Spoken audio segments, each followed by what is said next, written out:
Hello and happy Monday to my Brain Clubhouse community. This is video 2 and I hope you guys really enjoy this one. Today I want to talk to you all about quality over quantity, narrowing down and focusing on the things that we really want to build. You know that majority of your results are accomplished in 20% of what our tasks actually consist of.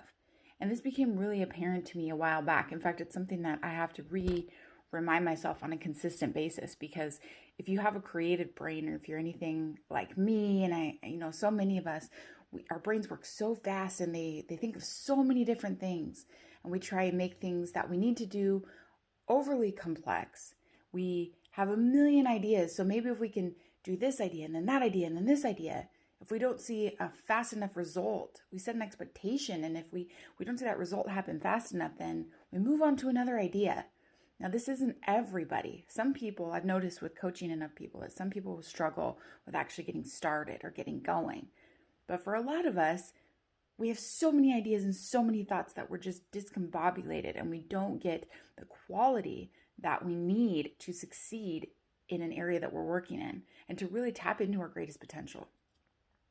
So if you follow enough of what I do, you'll see that recently I've made a big decision, and I'm really, really happy about it. So as a coach, I have worked in front of people on a platform. I have done a lot as an author of a book. I've done things in front of people. I've been used to being a leader. I don't always love being a leader. Actually, all of us need to be led, and sometimes it's hard to find time for that, or to find the right place that we fit in to be led. But we all need it, and I do too.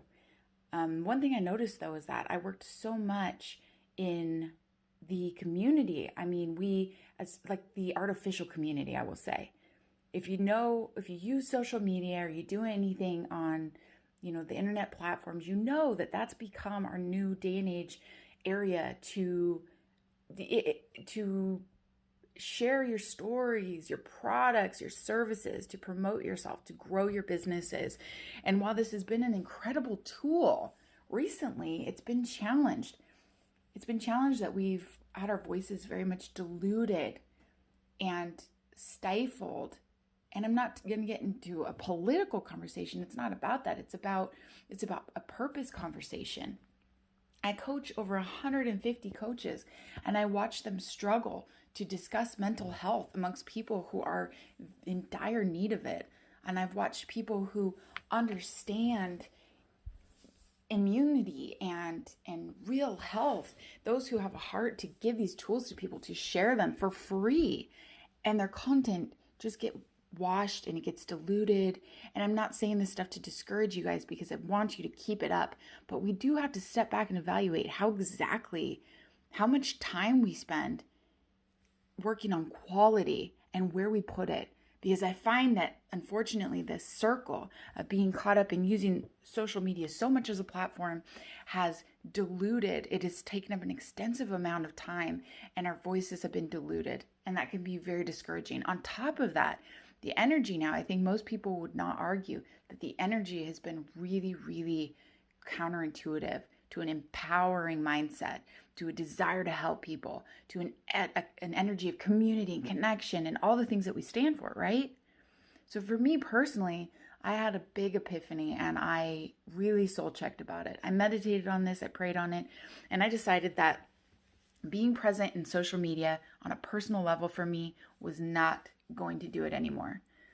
So while my personal profile exists on Facebook, I have decided to take down my pictures. I've decided to start the process anyway. I mean, there's a lot to do, and I'm grateful that I have all those pictures of my kids, but I've pulled back I pulled back on all of that stuff, and I've started saving those pictures to a drive so that they can all be deleted. And the business pages will still exist across all social media platforms, but I'll be interacting on there less. And I can promise you that the stuff you're going to see on there is of higher quality. And now I'm moving away from some of that. I'm recording the messages that mean more to my heart, and I'm putting them in a place people can find it. And then I'm being present physically within my community. I'm connecting with people, and I am hosting more live events, live masterminds, and interacting with real people, even if it has to be via computer sometime. why I'm telling you guys this is, one, so that you know kind of where I'm going and what I'm doing, and two, to empower you to rethink how we're doing all this. If you're burnt out, if you're frustrated, if you find that your energy is getting depleted, or your fear is overcoming your ambition anymore, then it's time to rethink maybe what our environment is. And that is only a decision that you can make. So on that note, I encourage you guys to sit with that idea and to please stay connected where I am with me, because like I said, don't leave me and I won't leave you. Stay connected and I will keep pouring everything that I spend all my hours learning and researching and growing into the very community of people that has believed in it the whole time. So thank you for being part of those people, firstly. So on to our shorter topic to today.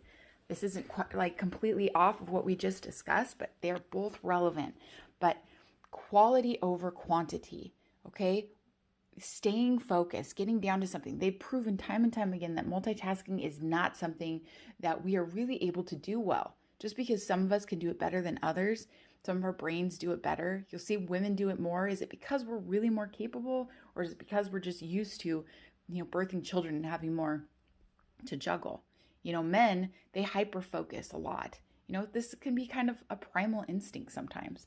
I get that. But when it comes to business, when it comes to our personal development and our growth, it's better to focus. When I sat down this year and I work in my AM routines, which if you watched last week's video, you know what I'm talking about. I sat down and I logged everything out, and it kind of got overwhelming because I realized that I am a goal setter. I am a goal junkie. In fact, my partner says to me that, my expectations sometimes of the world around me are too high because I'm never not working on something. I'm never not climbing a mountain. And if there's not a mountain, or the mountain gets scaled, I'm creating another mountain. I'm looking for another mountain and deciding to climb it. And while this can behoove me a lot in my professional life, sometimes it can wear me out on a personal level, and unlikely those around me. So talk about self-awareness, right? So through thinking about more of this stuff, we do the same thing with business. I do the same thing. It's easy for us to do the same thing with our goals as well. So going through my goals and going through my AM routines and my things, whoa, I have a lot of goals.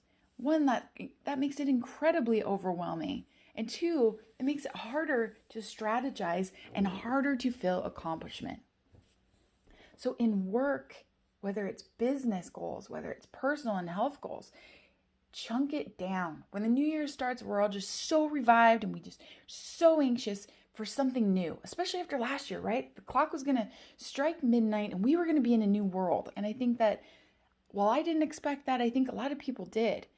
And if you feel that you were let down by that process, which is completely understandable, then maybe it's time to rethink whose hands you were putting your power into, your ambition, your hope, your happiness, your energy, right? It's not dependent on everything in the outside world, because unfortunately we will never be able to control that, but we can control what we focus on.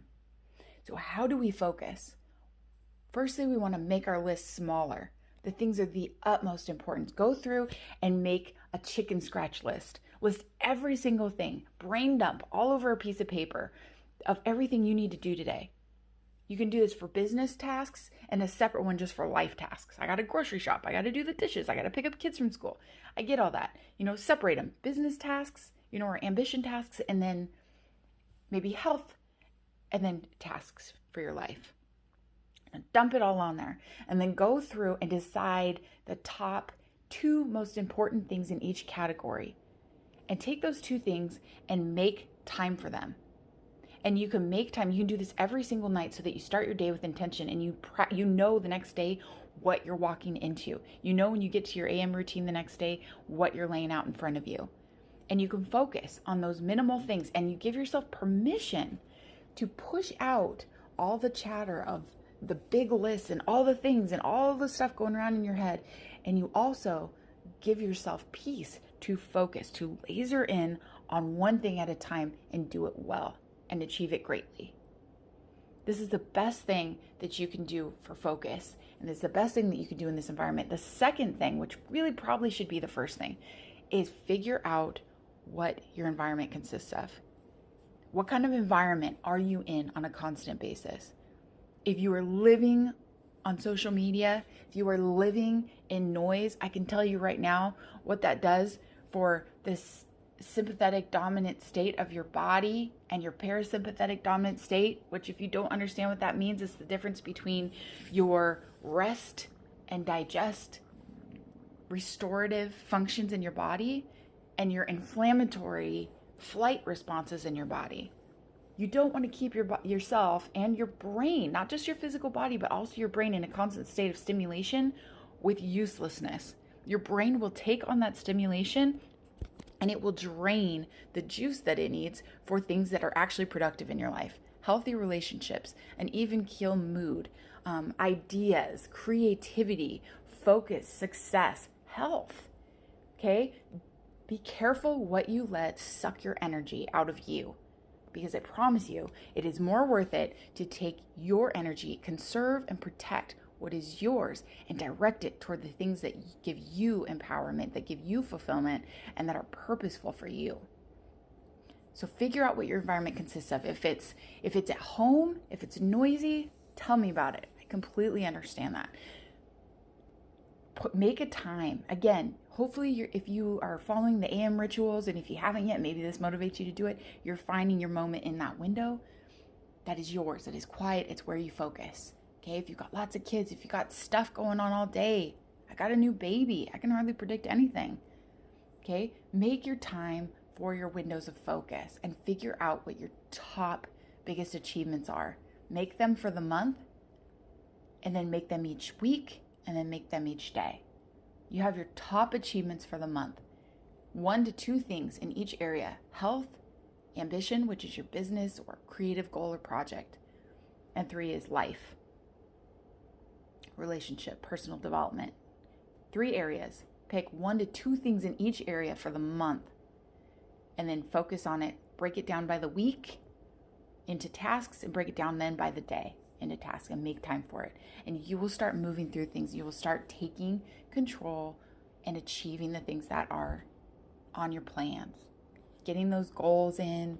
And it's not just about achieving your goals or success. It's really about personal satisfaction, personal control. Seeing is believing. And when you see that you can make your life the way you want it for yourself and your family, regardless of the circumstances around you, you will be free of the stress, of the hopelessness, of the depression, of the things that come with feeling like we have no control. So I hope you guys take it upon yourselves to meditate on this today. Think about it. Please feel free to leave comments on this, to subscribe, to invite a friend. Do this each week with a buddy. Okay, join us. You can join me in the Facebook group. I'm not there very much. Again, my time now is limited, but I will be there a little bit for business. So that is the Coach Britt's Brain Clubhouse. Thank you so much, you guys, for being a part of this today. I hope that you take this into your week, and next week we start with a whole new set of accomplishments.